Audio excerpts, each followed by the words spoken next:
इयत्ता 8वी, विषय मराठी, इंग्रजी माध्यम.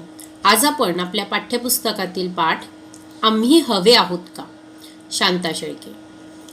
शांता शेळके या पाठाच्या लेखिका आहेत. त्यांचा परिचय थोडक्यात पाहूया.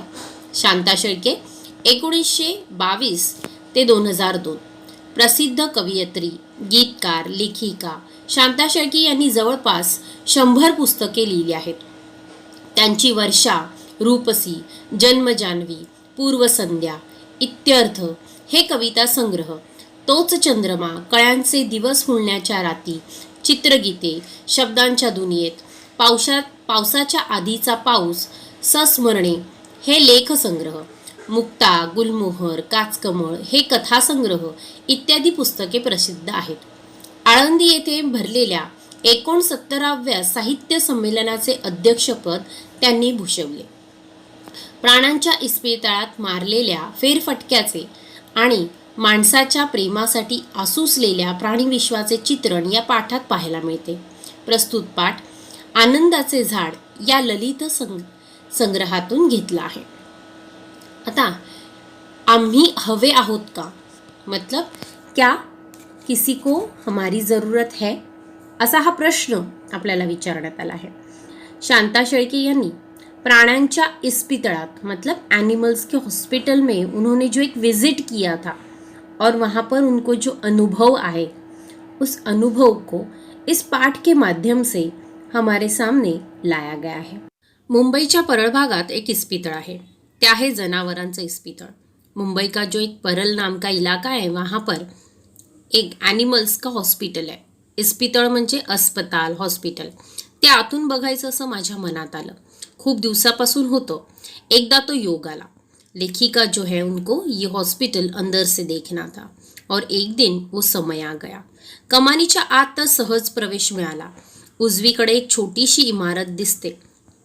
गेट के अंदर तो प्रवेश मिल गया और राइट साइड, उजवीकडे म्हणजे राइट साइडला एक कार्यालय आहे. कार्यालय म्हणजे ऑफिस. कार्यालयाच्या दाराशीच भिंतीवर एक मोठी तस्वीर आहे और कार्यालय ऑफिस के दीवार पर एक मोठी तस्वीर म्हणजे एक बड़ी सी फोटो लगी हुई है. त्या तस्वीरीत बैल, घोडा, कुत्रा, मांजर, शेळी अशी वेगवेगळ्या जनावरांची चित्र आहेत.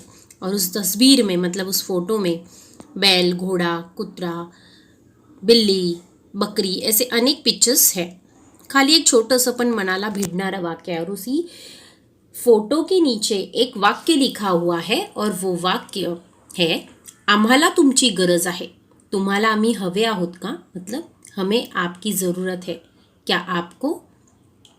माणसाच्या दयाबुद्धीला, करुणेला मुक्या जनावरांनी केलेले ते आवाहन होतं. पण मला आत कुठंतरी हलवून सोडतं.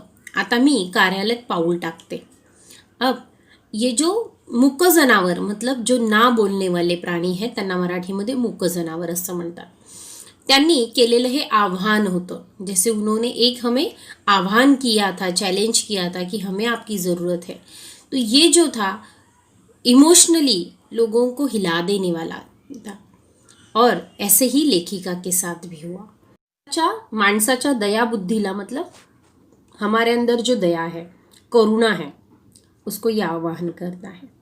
समोरच्या कपाटावर उदी रंगाचे गलेलठ्ठ बोका मजेत आपल्या मिशा साफ करीत बसला होता. अंदर जो एक कपाट था मतलब एक कबोर्ड था, उसके ऊपर गलेलठ्ठ मतलब एक मोटा सा बोका मतलब मेल बिल्ली, जिसे बोका कहते, बिलाव कहते हिंदी में, अपना मीशा साफ कर होता. मतलब वो अपने जो मिस्ताश होती है, मिशिया होती है, उसको ताव मारते हुए बैठा था, जैसे साफ सफाई कर रहा था.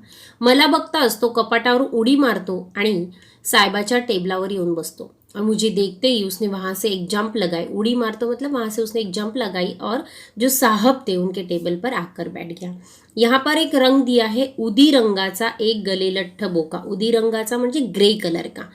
जैसे हम भगवान को अगरबत्ती जलाते हैं और उसके बाद उसकी जो राख रहती है उसका कलर कैसा होता है, ग्रे रंग का होता है. उसी को कहते हैं उदी रंगाचा एक गलेलठ्ठ बोका, मतलब मोटा सा तगड़ा सा एक बिलाव वहाँ पर बैठा हुआ था. कहाँ पर, कबड के ऊपर. पुढे काय झालं, इस्पितळ बघण्यासाठी मी आले आहे असं मी त्या साहेबांना सांगते बोक्याचं डोकं कुरवाळत ते माझं ऐकून घेतात आणि लगेचच मला परवानगी देऊन टाकतात. लेखिका जो साहब थे वहाँ पे ऑफिस में बैठे, उनको बोलते हैं कि मुझे अंदर से ये अस्पताल देखना है, मला हॉस्पिटल बघायचं आहे. आणि ते लगेच काय करतात, परवानगी म्हणजे परमिशन देऊन टाकतात. इतकंच नाही तर मला सारं इस्पितल नीट दाखवण्यासाठी भरत नावाचा एक चुणचुणीत मुलगाही ते माझ्यासोबत देतात. आणि इतना ही नहीं तर पूरा अस्पताल ठीक से देखने के लिए वो उनके साथ एक लड़का भेजते हैं जिसका नाम है भरत. आणि चुणचुणीत म्हणजे खूप जास्त ॲक्टिव्ह असलेला. आम्ही पुढं जाऊन डावीकडे वळतो, एवढ्यात भरत मला म्हणतो, बाई हा मांजरांचा विभाग बघायचा. मांजरांचा विभाग म्हटल्यावर मी उत्सुकतेनं आत पाऊल टाकते. आता भरत कहता है कि ये यहाँ पर एक डिपार्टमेंट है, विभाग म्हणजे एक सेक्शन है. वो किसका है, तो मांजरांचा, मतलब यहाँ पर सारी बिल्ली आहे, क्या आपको देखना है. लेखिका उत्सुकतेने म्हणते आणि आत पाऊल टाकते. हो म्हणते ती. एक लहानशी पण स्वच्छ खोली. आपल्या स्वयंपाकघरातले ओटे जेवढ्या उंचीचे असतात तेवढ्या उंचीचे कट्टे आणि त्याच्या खाली एकेरी जाळीने विभागलेले छोटे छोटे खण. बाहेरच्या बाजूनही या खणांना जाळ्या बसवलेल्या आहेत. प्रत्येक खोलीत एक एक पेशंट आहे. आता इस रूम में एंट्री करने के बाद उन्होंने देखा कि स्वयंपाक घरातील कट्टे म्हणजे हमारा जो किचन का प्लेटफॉर्म होता है उस हाइट के कुछ कट्टे बनाए गए हैं वहाँ पर, और उसके नीचे छोटे छोटे कंपार्टमेंट जिसको जालियाँ लगी हुई है, और उसके अंदर एक एक कंपार्टमेंट में एक एक पेशेंट मतलब यहाँ पर पेशेंट कौन है, तो छोटी छोटी जो भी छोटी बड़ी बिल्लियाँ हैं वो यहाँ पर पेशेंट है. तो एक एक पेशेंट त्या खणामध्ये मतलब उस सेक्शन में रखा गया है. एक भला थोरला काळा बोका आपल्या हिरव्या डोळ्यांनी व्याकुळ नजरेनं बघत आहे. एक भला थोरला मतलब बहुत बड़ा काळ्या रंगाचा ब्लैक कलर का एक जो मेल बिलाव जिसे हिंदी में कहते मेल बिल्ली, वो यहाँ पर बैठकर व्याकुळ नजरेने मतलब भावुकते से वो देख रहा है. एक चिमुकलं कबर पिल्लू कावरं बावरं झालंय और एक छोटी सी बिल्ली जो है वो कावरी बावरी मतलब कंफ्यूज हो रही है कि कौन आया है नया. ही देखने के बाद वो थोड़ी हिल गई. एक मांजरी चिडलेल्या वाघिणीसारखी पिंजऱ्यात इकडून तिकडून फिरत आहे, और एक जो बिल्ली है वो जैसे कि कोई वाघिण है, और वो अंदर ही अंदर मतलब उस जिस पिंजरे में उसको रखा गया है उसके अंदर वो चल रही है यहाँ से वहाँ. एक टिपक्या टिपक्यांचं मांजर आणि पेशंट आहोत हे विसरून मार्जर जातीच्या स्वच्छतेच्या आवडीनुसार आपलं पंजानं तोंड मिशा डोळे पुसून साफ करत आहे. और एक टिपक्या टिपक्यांचं मांजर म्हणजे डॉटेड जो बिल्ली है वहाँ पर जो डॉटेड कैट है वो ये भूल चुका है कि मैं पेशेंट हूँ, बल्कि वो मार्जर जातीचा मतलब बिल्ली की जो जात होती है उसी के अनुसार अपनी मीशी जो है अपने पंजे अपने आँखें वो क्या कर रहा था, साफ कर रहा था. आणि ते विसरलो होतं की आपण आजारी होतो, शायद भूल चुका था कि हम पेशेंट है. एक मांजर खूप आजारी असावं कारण ते डोळे मिटून पुढल्या 2 पंजावर तोंड ठेवून गप्प पडलं आहे. प्रत्येक मांजराजवळ 2 बशा आहेत, एक खाद्यपदार्थासाठी व दुसरी पाण्याची. प्रत्येकाजवळ त्यांच्या प्रकृतीचे चढ उतार दाखवणारा तक्ता भिंतीवर लावलेला आहे. प्रत्येकाला बसायला मऊ अंथरूण आहे. आता एक जे छोटंसं बिल्ली का बच्चा जैसे वो बहुत बीमार है ऐसे वो अपने दोनों पंजों के ऊपर अपना सिर रख कर बैठा हुआ है. मांजराजवळ 2 बशा आहेत मतलब 2 सॉसर्स रखे हुए, एक खाद्य पदार्थासाठी खाने के लिए, दूसरे पानी के लिए. प्रत्येकाजवळ त्यांच्या प्रकृतीतले मतलब उनकी हेल्थ कैसी है ये दिखाने वाला एक चार्ट वहाँ पर दीवार पे लगा हुआ है. और हर पेशेंट को मतलब हर वहाँ पे जो भी एनिमल है उसको बैठने के लिए मऊ अंथरूण है, मतलब उनको बिछाना दिया गया है बिछाकर जो मऊ है जो सॉफ्ट है. मी आणि भरत खोलीत पाऊल टाकतो, मात्र सारी मांजरं चमकतात. त्यांच्या डोळ्यात आतुरता काठोकाठ भरली आहे. काही मांजरं जाळीवर नाक घासू लागतात, काही नखांनी जाळ्या खरवडू लागतात. म्याव म्याव म्याव कोवळ्या, निबर, भरीव, किनऱ्या आवाजांचा एक कलकलाट सुरू होतो.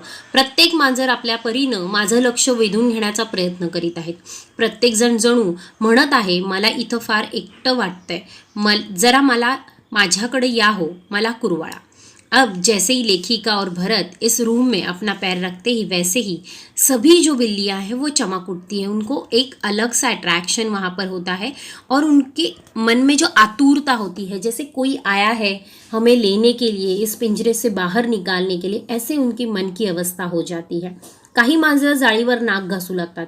अब इनकी एक्टिविटी शुरू होती है लेखिका को अट्रैक्ट करने के लिए। कोई नाक घिसने लगता है जाली पर, कोई नाखूनों से जाली पर आवाज करने लगता है, कोई म्याऊ म्याऊ करता है। उस म्याऊ का आवाज जो है उसमें किसी का आवाज छोटा है, किसी का बहुत स्ट्रॉन्ग आवाज है, कोई किसी का एकदम निबर आवाज है, किन्नऱ्या मतलब क्यों क्यों करने वाला आवाज है। ऐसा एक कलकलाट मतलब एक शोर शुरू हो जाता है और हर बिल्ली, प्रत्येक मांजर आपल्या परीने एक प्रयत्न करतो की माझ्याकडे अट्रैक्ट हुआ आणि माझ्याकडे या, मला खूप एकटं वाटते, मुझे बहुत अकेला फील हो रहा है, मेरे पास आओ, ऐसे कहने की कोशिश कर रहा है, ऐसे लेखिका को लगता है।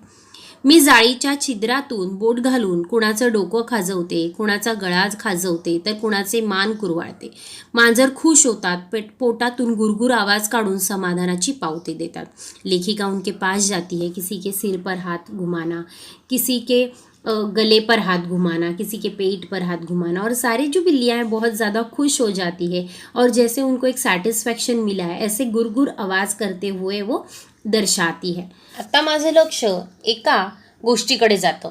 प्रत्येक मांजराच्या कप्प्यांमध्ये त्यांचं नाव लिहिलेलं आहे। जॅक जाधव, बकुल गोखले, सॅमी डिकुन्हा, रोमन टिपणीस। जाधव, गोखले, डिकुन्हा, टिप्पणीस माझ्या ध्यानात येतं कि ही आहेत मांजरांना दिलेली त्यांच्या मालकांची नावं।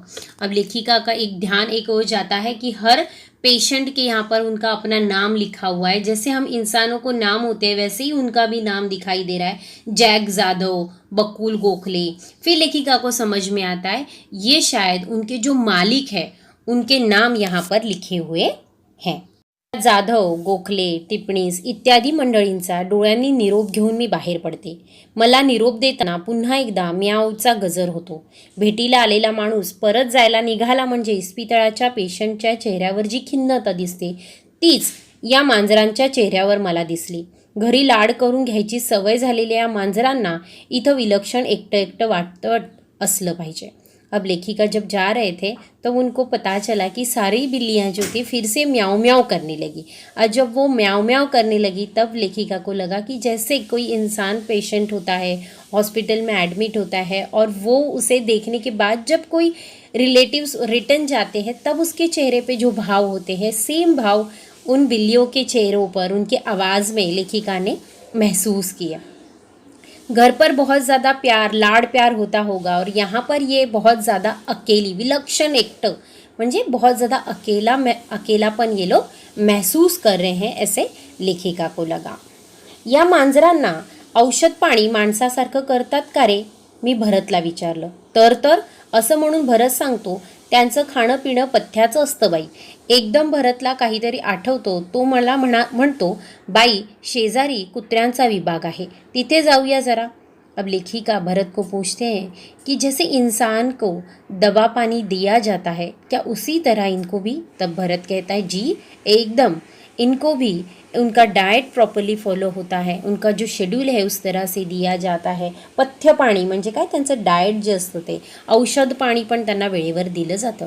तब वो कहता है कि शेजारी कुत्र्यांचा, अब यहाँ पे डॉग्स है, कुछ कुत्तों का विभाग यहाँ पर है, सेक्शन है, क्या हम वहाँ जाए। आम्ही शेजारच्या विभागात जातो।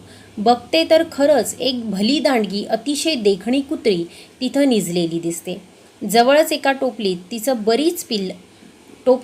बरीच पिल्लं आहेत। अजून डोळेही न उघडलेल्या त्या पिल्लांच्या अंगावरून मी हलकेच बोट फिरवते। त्यांची आई तपकिरी रंगाची आहे पण पिलं पांढरी, काही ठिपक्या टिपक्यांची आहेत, सावरीच्या कापसांचे जणू मऊ मऊ गोळेच, इतके इवले कान, इवल्या शेपट्या, लालसर ओली नाक आणि पोटातून येणारा कुईकू आवाज, कितीतरी वेळ मी त्यांच्याकडे बघतच राहिले। अब यहाँ पर जब वो उन डॉग्स के विभाग में सेक्शन में गए तो उन्होंने देखा एक बड़ी सी ऐसी फीमेल डॉग, मतलब कुत्री तिथे होती आणि तिची खूप सगळी पिल्लं, उनके छोटे छोटे बच्चे थे जो एकदम छोटे, और उनका यहाँ पे वर्णन किया गया है, उनको डिस्क्राइब किया गया वो कैसे थे, जैसे मऊ सॉफ्ट कॉटन के गोले हो, छोटे कान, छोटी शेपट्या, लालसर नाकं, अशी त्यांची डिस्क्रिप्शन इथे आपल्याला दिलेलं आहे, डिस्क्राईब केलं आहे, डिस्क्रिप्शन नाही त्यांना डिस्क्राईब केलं आहे. तिथून पुढं गेल्यावर कुत्र्यांचा आणखी एक विभाग लागला. इथं तऱ्हेतऱ्हेची कुत्री आहेत, लठ्ठ आणि रोड, चिडकी आणि शांत, साखळीला सारखे हिसके देऊन काही सुटू बघण्याचा प्रयत्न करणारी, तर काही स्वस्थ बसून राहिलेली. अब आगे जाने के बाद वहाँ पर एक और एक कुत्तों का जब विभाग था, उसमें जाने के बाद उनको बहुत डिफरेंट तरह तरह की कुतरी, मतलब डिफरेंट कुत्ते देखने मिले. कुछ छोटे थे, कुछ बड़े थे, कुछ मोटे थे, कुछ शांत थे, कुछ बहुत ज़्यादा चिढ़ने वाले थे, कुछ जो उनको रस्सी से या उनको जिस साखली से बांधा गया था वो उसको क्या कर रहे थे, बार बार हिसके देते होते, मतलब झटके दे रहे ताकि वो भाग जाए वहाँ से, शायद वो उनका प्रयास था. तर काही स्वस्थ बसली होती, तर कुछ एकदम शांत बैठी होती. एका कुत्र्याच्या कानामागे मोठं गळू झालं होतं, एक बडासा उसके कान के पीछे कुछ गांठ आई हुई थी. एकाचा मोडलेला पाय, एक कुत्ते का पैर टूटा हुआ था जिसको प्लास्टर लगा हुआ था. एक कुत्रा चिड़ून माझ्या अंगावर झेप घेऊ बघत होता, और एक कुत्ता जो था वो चिढ़कर लेखिका के ऊपर आ रहा था.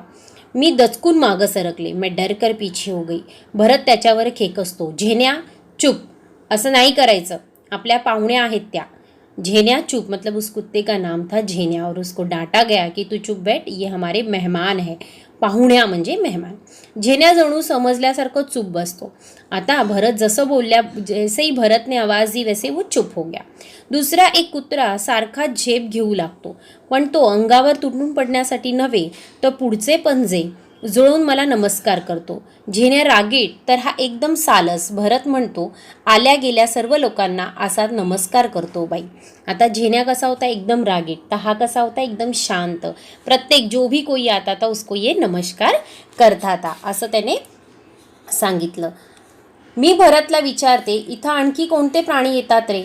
पुष्कळ येतात बाई, भरत सांगू लागतो. शेळ्या येतात, मेंढ्या, ससे येतात, माकड़ं येतात. लेखिका ने पूछा, यहाँ पर और कौन कौन से एनिमल्स आते हैं? तो उन्होंने बताया बहुत सारे आते हैं, जैसे शिप्स है, शेळ्या बकरियाँ आती हैं यहाँ पर, ससे मतलब रैबिट्स आते हैं, बंदर आते हैं, माकडं म्हणजे बंदर. आम्ही बोलतो आहोत एवढ्यात माझ्या पायाजवळून एक मांजरी चाललेली दिसते. भरत मला म्हणतो, हात लावा बाई तिला. अब जब हम बात कर रहे थे तब मेरे पैर के यहाँ से एक छोटा सा बिल्ली का बच्चा जाते हुए दिखा दिया. एक मांजरी चालताना दिसली, छोटी सी नहीं पण एक अच्छी खासी बिल्ली वहाँ से जा रही थी. भरत ने कहा, उसे हात लगाओ. मी तिच्या पाठीवर हात ठेवते. मांजरीचं सर्वांग शहारतं, मग ती सावरते, माझ्याजवळ येते, मी तिला थोपटते, तशी ती प्रेमानं गुरगुरते. सर्वांग शहारतं मतलब वो अपने आप को एकदम नज़दीक खींच लेती है, जैसे थोड़ी सी डर जाती है, और फिर सावरते मतलब स्टेबल होकर लेखिका के पास वो आती है आणि प्रेमाने गुरगुरते, और प्यार से उसकी एक अलग आवाज़ है वो करती है. मी भरतला विचारते, ही अशी दचकली का रे? मतलब दचकली आणि सावरते म्हणजे, दचकली म्हणजे ती घाबरली. आता लेखिकाने उससे पूछा की ही अशी दचकली का, म्हणजे ही अशी घाबरली का, त्याच्या मागचं काही कारण आहे का? भरत सांगतो, जन्मापासून आंधळी आहे ती, तुमचा अनोळखी हात म्हणून घाबरली. इथंच जन्मलेलं हे पोर जन्मापासून फार आंधळ आहे. भरत ने कहा कि ती जन्मापासून आंधळी आहे, मतलब वो जैसे ही जन्म उसका हुआ तब से वो अंधी है. आंधळी म्हणजे ब्लाइंड, जिसे दिखाई नहीं देता. आणि जन्मात इथंच जन्मलेलं हे पोर, उसने कहा यहीं पर उसका जन्म हुआ है. ठार आंधळी, ठार आंधळी म्हणजे तिला काहीही दिसत नाही. डोळे बघाल तर अगदी लख्ख आहेत. अगर आप उसकी आंखें देखोगे तो आपको समझ में आएगा एकदम नॉर्मल आंखें हैं, पण दिसत मात्र नाही. आम्ही हे पिल्लू पाळलं, आता मोठी मांजरी झाली आहे. ये जब छोटा बच्चा था तब उसको हमने बड़े ही लाड प्यार से उसको क्या किया है, बड़ा किया है. अब ये एक प्रॉपर बिल्ली हो चुकी है. इथं ते सगळ्यांना ओळखते, यहाँ पर वो सबको पहचानती है. विश्वासानं वावरते, और बड़े ही विश्वास के साथ यहाँ वहाँ घूमती है. वावरते म्हणजे काय, तो वहाँ यहाँ वहाँ घूमना, वहाँ पर एकदम कॉन्फिडन्स से रहना, त्याला आपण विश्वासानं वावरते असे म्हणतो. आम्ही तिला बाहेर सोडत नाही, तिथं बिचाराचा कुठं निभाव लागेल तिथं बिचारीचा कुठं निभाव लागेल। भरत कहता है हम उसे बाहर नहीं छोड़ते क्योंकि बाहर उसका निभाव मतलब वहाँ पर वो से कोई भी कुछ भी कर सकता है, means other animals like doggies and all. हे सारं पाहून मी बाहेर आले, एक वेगळं जग पाहिलं असं वाटलं।